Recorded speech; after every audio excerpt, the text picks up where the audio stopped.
한국복음서원은 미국 복음주의 출판협의회 정회원인 LSM의 영적 서적을 번역하여 출판하는 출판사입니다. 도서 문의는 1600-3191, 인터넷 주문은 www.kgbr.co.kr입니다.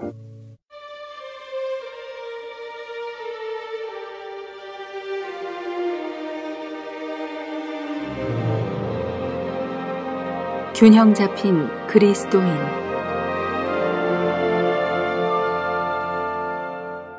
믿음의 근원.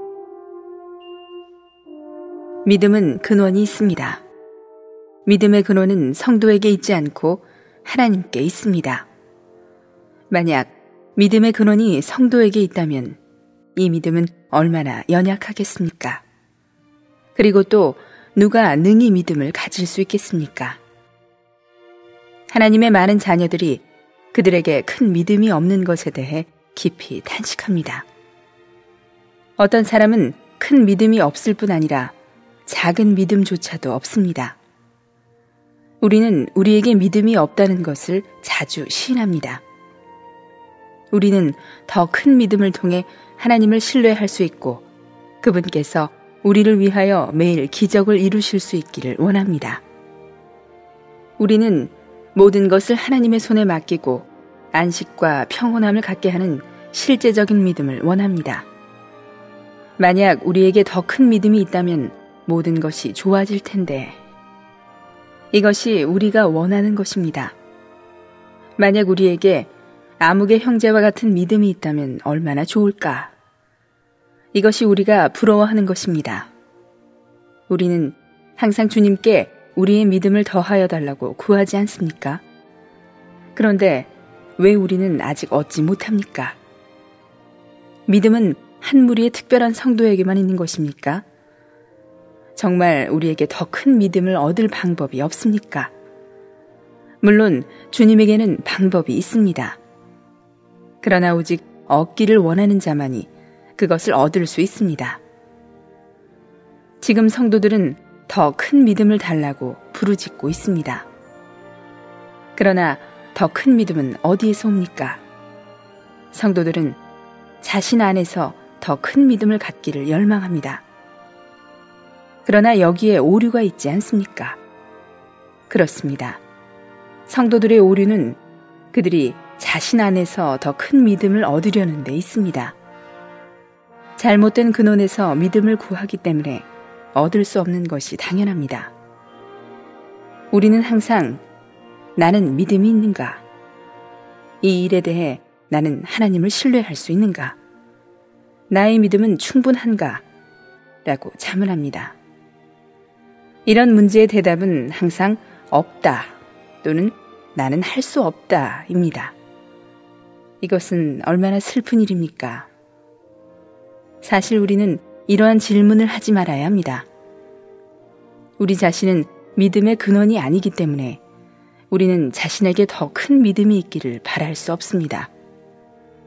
우리가 자신에게 물어보고 우리 안에서 찾고 구하고 볼수록 우리는 자신에게 믿음이 없다고 느끼고 있다 하더라도 너무 작다고 느낍니다. 이것은 무엇 때문입니까? 그것은 우리 자신이 믿음의 근원이 아니기 때문입니다. 믿음의 근원이 우리 자신에게 있지 않기 때문에 우리가 우리의 내면을 향해 믿음을 찾으려고 해도 찾을 수 없는 것입니다. 그러므로 우리는 여기서 하나의 교훈을 배워야 하는데 그것은 우리 자신이 믿음의 근원이 아니라는 것을 보는 것입니다. 우리 자신을 자세히 들여다보아도 우리는 자신에게 믿음이 있다는 것을 느낄 수도 없고 볼 수도 없습니다. 하나님의 말씀은 믿음의 근원이 어디에 있는지 알려줍니다. 믿음, 이것은 너희에게서 난 것이 아니요 하나님의 선물이라. 이 성경 구절은 다른 어떤 곳보다 분명하게 믿음이 하나님께서 주신 것이라고 말합니다. 그리고 사도행전 3장 16절에도 똑같은 말씀이 있습니다. 예수로 말미암아 난 믿음이. 믿음의 근원은 하나님께 있고 우리에게 있지 않습니다. 이것은 너무나 평범하고 일반적이어서 우리가 이것을 알고 있는 것 같습니다. 그러나 믿음의 근원의 중요성을 정말로 아는 사람은 많지 않습니다. 그러므로 우리가 하나님께서 우리의 믿음의 근원이시라는 것을 정말로 안다면 나의 믿음은 충분한가? 나는 믿음을 가지고 있는가? 라고 자문하지 않을 것입니다. 이러한 질문은 하나님이 바로 믿음의 근원이라는 것을 우리가 아직 알지 못한다는 것을 나타냅니다. 왜냐하면 우리가 그것을 알았다면 그러한 질문을 하지 않을 것이기 때문입니다. 하나님은 믿음을 주시는 분이므로 하나님은 믿음의 근원이십니다. 그러나 하나님이 믿음의 근원이라는 의미가 단지 사람에게 믿음을 주신다는 것에 한정되는 것은 아닙니다. 더 나아가 바로 하나님이 믿음의 근원이시기 때문에 사람은 하나님을 통하여 믿음을 가지게 될 뿐 아니라 그 믿음이 증가하게 됩니다. 바꾸어 말하면 하나님은 사람이 그분을 신뢰하도록 하는 본성을 가지고 계시기 때문에 사람으로 믿음을 가지게 하시고 또한 믿음을 증가하게 하실 수 있습니다. 이것은 무슨 뜻입니까? 이것은 바로 우리에게는 믿음이 있는가? 우리의 믿음이 족한가? 라고 물을 필요가 없다는 말입니다. 이것은 중요한 질문이 아닙니다. 또한 이런 질문은 우리를 흑암에 있게 하며 낙심하게 합니다. 우리는 마땅히 하나님은 믿을 만한 분이신가? 하나님은 신실하신가? 하나님은 신뢰할 만한 분이신가?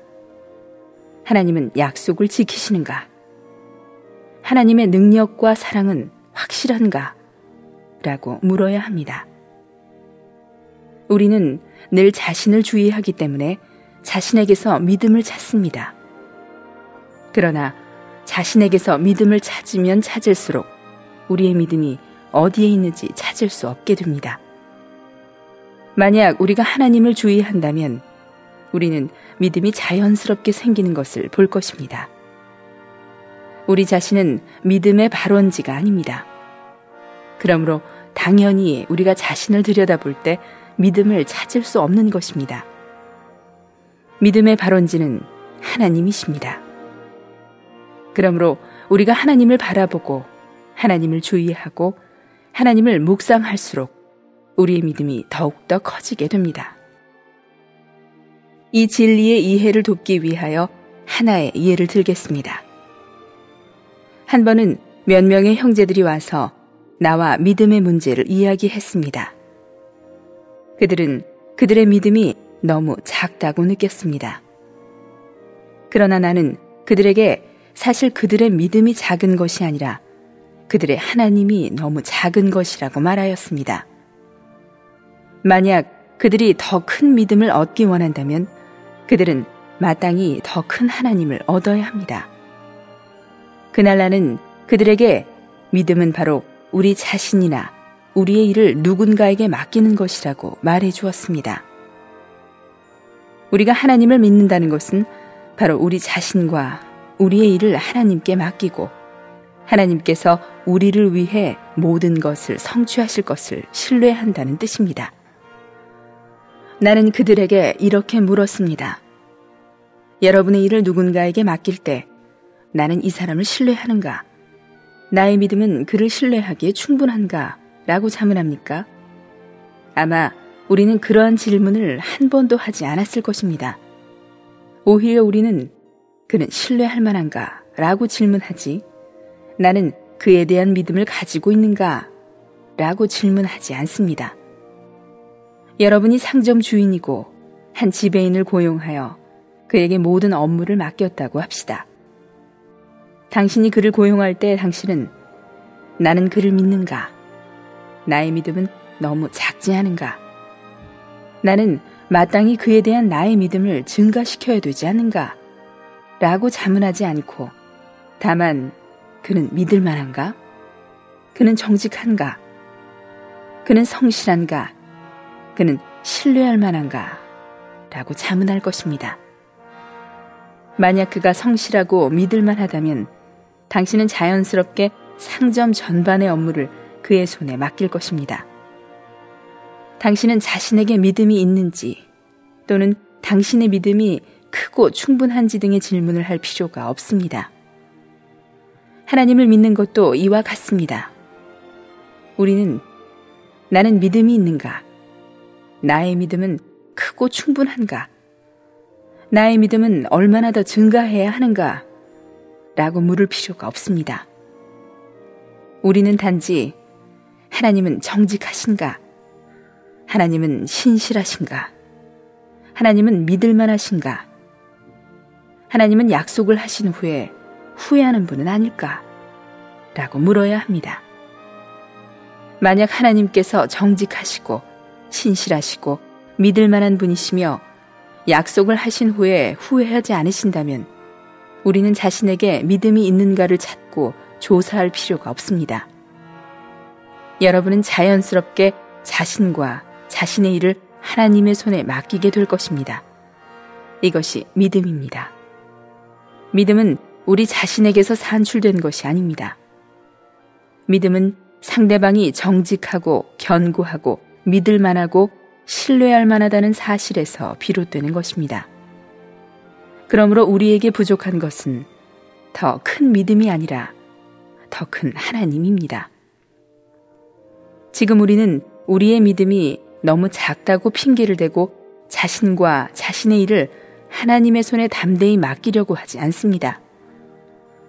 사실 우리가 담대히 하나님께 맡기려고 하지 않는 원인은 믿음이 있고 없고 크고 작고의 문제가 아니라 우리가 하나님을 믿을 만한 분으로 여기지 않기 때문입니다. 만약 하나님께서 신실하시다면 왜 우리는 그분을 의지하지 않습니까? 만약 하나님께서 신뢰할 만한 분이시라면 왜 우리는 그분께 믿고 맡기지 않습니까? 만약 하나님께서 시건하지 않으신다면 왜 우리는 그분의 약속을 따라 맡기고 의지하지 않습니까? 아마 우리가 믿는 하나님은 우둔하고 믿을 만하지 못하며 신실하지 않고 시건을 잘 하심으로 우리에게 이렇게 신임하는 마음이 없는 듯합니다. 지금은 우리가 죄를 시인할 때입니다. 우리는 어느 은행이 성실하고 믿을 만하다고 생각할 때 돈을 그곳에 저금합니다. 우리가 물어야 할 것은 그 은행이 신용이 있는가 없는가이지 나에게 그 은행에 대한 믿음이 있는가 없는가가 아닙니다. 갓난아기는 어떤 두려운 상황에 있어도 단지 아빠의 손이나 엄마의 얼굴을 만지면 곧 안심하며 무서워하지 않습니다. 아기는 다른 사람을 믿지 않습니다. 왜냐하면 갓난아기에게는 다른 사람이 믿을 만하지 못하기 때문입니다. 아기는 부모를 믿습니다. 왜냐하면 부모는 믿을 만하기 때문입니다. 믿음은 얼마나 자연스럽습니까? 믿음은 상대방이 믿을 만하기 때문에 자연히 생기는 것이며 믿음을 갖기 위해 조금도 노력할 필요가 없습니다. 그러므로 지금 우리에게 필요한 것은 더 큰 믿음이 아니라 하나님이 신실하시며 믿을 만한 분이시란 것을 아는 것입니다. 만약 우리가 하나님이 우리의 믿음의 발원지라는 것을 안다면 우리는 더 이상 우리 안에서 믿음을 찾지 않고 대신에 우리의 눈을 들어 하나님을 주목하고 그분을 알기를 추구할 것입니다. 하나님이 믿을 만한 분이시라는 것을 깨달을 때 우리의 믿음은 점점 성숙할 것이며 하나님이 믿을 만한 분이시라는 것을 안다면 우리는 그분을 신뢰할 것입니다. 우리가 하나님이 믿을 만하지 못하다고 생각하면 우리는 그분을 신뢰할 수 없을 것입니다. 우리의 믿음은 근거가 있습니다. 왜냐하면 우리의 믿음은 하나님께 신뢰를 두는 것이기 때문입니다. 우리가 믿는 것은 우리 자신이 아니라 바로 하나님입니다. 우리는 우리의 믿음을 믿는 것과 하나님을 믿는 것을 분별해야 합니다. 지금 믿는 이들의 잘못은 바로 하나님을 믿는 것보다 자신의 믿음의 느낌을 더욱 믿는 데에 있습니다. 자신에게 믿음이 없다고 느끼면 그들은 하나님을 믿으려고 하지 않고 자신의 소유를 하나님의 손에 맡기려고 하지 않습니다. 자신에게 믿음이 있다고 느끼면 두려움 없이 담대하게 자신의 일을 하나님께 맡깁니다. 이것은 무엇입니까? 이것은 하나님을 믿는 것이 아니라 자신의 믿음을 믿는 것입니다. 우리는 이러한 믿음을 관심하지 않아야 합니다. 우리는 자신에게 믿음이 있는지 없는지를 자문하면서 살펴보지 않아야 하며 믿음이 있을 때만 하나님을 의지하려고 해서는 안 됩니다. 우리는 하나님은 믿을 만한 분인가? 라고 물어야 합니다. 만약 믿을 만한 분이라면 왜 우리는 그분을 믿지 않습니까? 만약 우리가 나는 지금 믿음이 있다. 그러므로 염려하지 않는다. 라고 생각한다면 이것은 자신의 믿음을 믿는 것이지 하나님을 믿는 것이 아닙니다. 마찬가지로 지금 나에게는 믿음이 없다. 그러므로 나는 이 일을 하나님께 맡길 수 없다. 라고 말한다면 이것은 우리가 하나님을 믿지 않는 것을 의미하는 것이 아닙니다. 이것은 다만 우리가 자신의 믿음을 의심하는 것일 뿐입니다. 하나님이 신뢰할 만하지 못한 분이기 때문이 아니라 우리에게 믿음이 없기 때문에 하나님을 신뢰하지 못하는 것입니다. 그러므로 문제는 하나님께 있는 것이 아니라 사람에게 있습니다. 당신에게 믿음이 없는 것이 사실일지 모릅니다. 그러나 하나님이 믿을 만하지 못한 분입니까?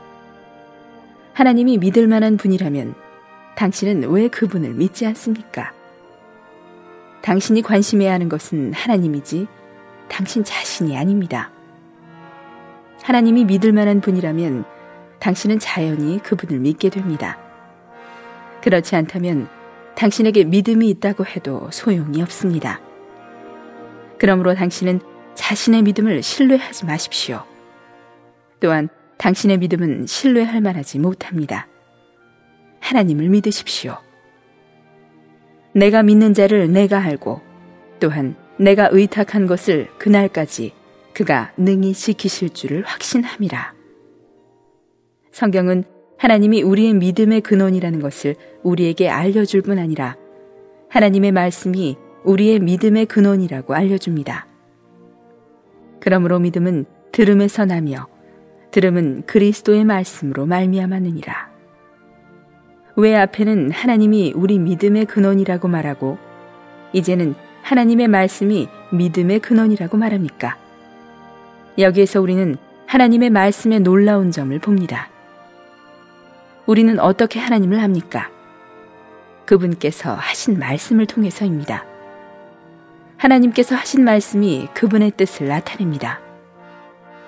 우리가 하나님의 말씀을 알면 우리는 하나님께서 우리에게 약속으로 주신 것이 무엇이며 그분께서 하시고자 하는 것이 무엇이며 그분께서 원하지 않는 것이 무엇인지 알 수 있습니다. 우리는 오직 하나님의 말씀, 곧 성경을 통해 하나님의 약속을 알 수 있습니다. 우리가 그분의 약속을 알아야만 그분의 약속을 따라서 그분을 믿을 수 있고 기도를 통하여 그분께 간구할 수 있습니다. 만약 우리에게 하나님의 말씀이 없다면 아무것도 없는 것입니다. 그런즉 그들이 믿지 아니하는 이를 어찌 부르리요? 듣지도 못한 이를 어찌 믿으리요? 만약 우리가 하나님의 약속을 갖지 못하고 아무 생각 없이 맹목적으로 그분을 믿는다면 우리는 일종의 미신에 빠질 것입니다. 믿음은 반드시 근거가 있어야 합니다. 근거 없이 맹목적으로 믿는 것이 바로 미신이며 이러한 믿음으로는 아무것도 얻을 수 없습니다. 나의 아버지가 나에게 무엇인가를 주기로 약속했다면 나는 아버지가 그것을 나에게 줄 것이라고 믿습니다. 이러한 믿음은 아주 견고한데 왜냐하면 나의 믿음이 나의 아버지의 약속에 근거하기 때문입니다. 만약 아버지가 무엇을 주기로 약속하지도 않았는데 아버지가 나에게 무엇인가를 줄 것이라고 내가 억지로 믿으려고 한다면 그것은 몽상이지 믿음이 아닙니다. 왜냐하면 그러한 믿음은 근거가 없으며 나의 상상일 뿐이기 때문입니다. 이것을 통해 우리는 믿음과 약속의 중요한 관계를 볼 수 있습니다. 하나님의 약속은 오직 하나님의 말씀인 성경에 기록되어 있습니다. 하나님의 약속을 알려면 하나님의 말씀을 알아야 합니다. 만약 우리의 믿음에 하나님의 약속이 없다면 그것은 참된 믿음이 될 수 없습니다. 약속은 하나님의 말씀 안에 기록되어 있습니다. 믿음은 그리스도의 말씀으로 말미암았느니라. 우리는 하나님이 신실하시고 믿을 만하시며 의지할 만하신 분임을 믿어야 한다고 말했습니다.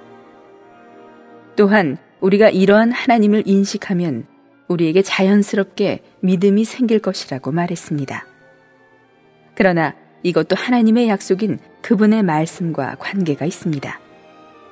만약 하나님께서 어떤 것도 약속하지 않으셨다면 우리가 어떻게 그분이 신실하시다는 것을 알 수 있겠습니까? 하나님께서 무엇인가를 약속하신 후에야 우리가 그분의 신실하심에 대해서 말할 수 있는 것입니다. 무엇을 믿음이라고 합니까? 믿음은 바로 하나님께서 말씀하신 것을 붙잡고 하나님께서 이루시기를 구하는 것입니다.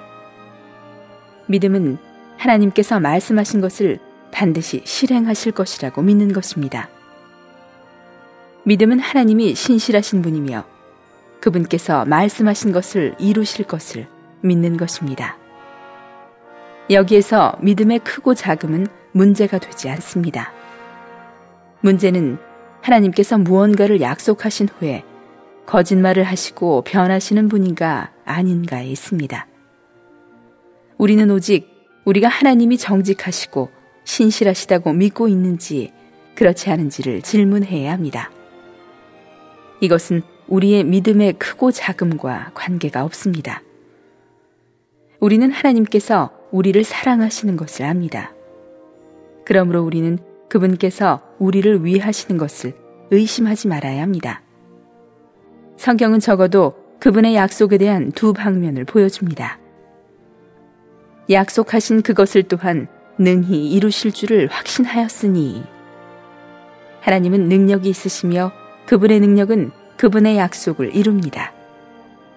우리의 하나님은 연약하고 무능하여 말씀만 하고 행할 수 없는 분이 아니십니다. 만약 그렇다면 비록 그분께서 약속하셨다고 해도 결국은 무슨 소용이 있겠습니까?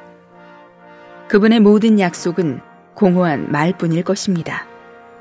그러나 하나님은 단지 약속하는 능력만 있는 것이 아니라 그분의 말씀하신 것을 행하는 능력도 있으십니다. 하나님은 자신이 약속하신 것은 무엇이든 다 이룰 수 있는 능력이 있으십니다. 하나님은 하실 수 있습니다. 다음 성경 구절들은 하나님에 대해 이렇게 말합니다. 그를 세우시는 권능이 주께 있음이라. 하나님이 능히 모든 은혜를 너희에게 넘치게 하시나니 그가 능히 지키실 줄을. 아브라함이 이삭을 드린 것 또한 그가 하나님이 능히 이삭을 죽은 자 가운데서 다시 살리실 줄로 알았기 때문입니다. 하나님은 단지 그분의 약속을 이루실 수 있을 뿐 아니라 또한 그것을 이루시기를 갈망하십니다. 약속을 수행할 능력은 있지만 약속을 지키지 않는다면 그 약속은 공허한 것입니다. 그러나 하나님께는 능력이 있으실 뿐 아니라 그분의 약속을 수행하려는 의지도 있으십니다. 약속하신 이는 미쁘시니 우리는 미쁨이 없을지라도 주는 항상 미쁘시니 자기를 부인하실 수 없으시리라. 하나님은 그분의 모든 약속, 모든 말 한마디도 그분의 자녀에게 이루고자 하십니다. 하나님은 말씀하신 것을 모두 지키실 것이며 약속하신 것을 모두 이루실 것입니다. 그렇지 않다면 그분의 신격이 위협을 받게 됩니다. 그분은 자신을 부인하실 수 없기 때문에 어떤 상황에서도 신뢰할 만한 분이셔야 합니다. 만약 그분의 약속이 헛된 말에 불과하다면 우리는 당연히 우리 자신과 우리의 모든 소유를 하나님께 맡길 수 없습니다. 그러나 신실하시고 약속을 어기지 않으시는 하나님께서 무엇인가를 약속하셨다면 어떻게 우리가 의심할 수 있겠습니까? 그러므로 형제들이여, 우리는 이러한 교훈을 배워야 합니다. 당신 자신은 믿음의 근원이 아닙니다. 결코 믿음이 있는가, 믿음이 족한가 라고 자문하지 마십시오. 이것은 소용없는 것입니다. 당신이 자신에게 물으면 물을수록 믿음은 더욱더 없어집니다. 하나님께 가서 물어보십시오. 이 일에 대해 하나님은 어떻게 약속하셨는가? 나를 향한 그분의 사랑이 변했는가? 그분께서 약속하신 것을 지키지 않으실 것인가? 그분은 약속하신 것을 실행할 수 있으신가? 그분은 신뢰할 만한가? 그분은 믿을 만한가?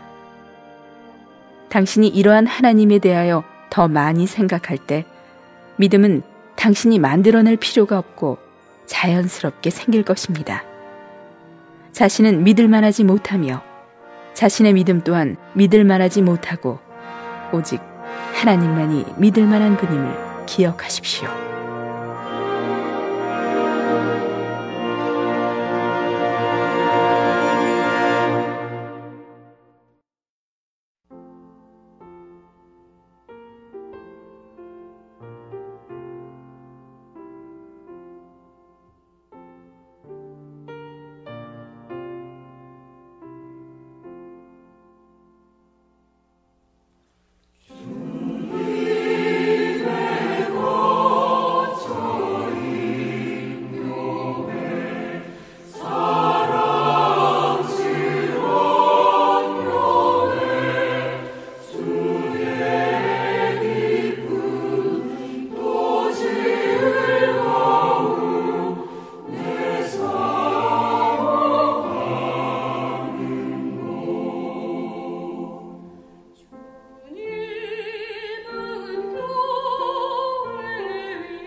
본 메시지가 수록된 도서에 관심 있으신 분들은 인터넷 검색창에 한국복음서원 쇼핑몰 또는 1600-3191로 전화 주시면 감사하겠습니다.